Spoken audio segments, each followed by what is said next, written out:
মনে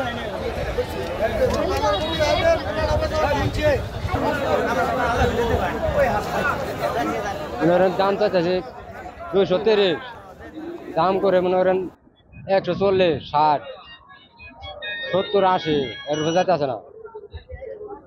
এই পাইলে নাইলে তো খরচ করে এই যেটা খরচ গেছে এটাই উঠবো না।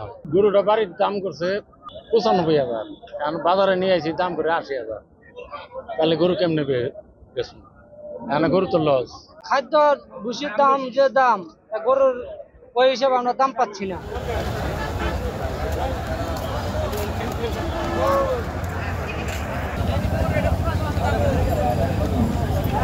গরুর দাম যেটা 2 লাখ সেটাকে 1,40,000, সেটা 1.5 লাখ, এটার দাম করে 1,20,000।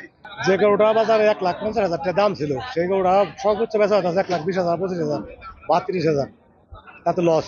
এজ ইউজুয়াল হিসাব করলে বাবারই যা দাম ছিল ওর সাইড আরো 10-15 করে কম গরু। মোটামুটি গরু বর্তমান বাজার অনুপাতে আমরা সস্তায় কিনছি।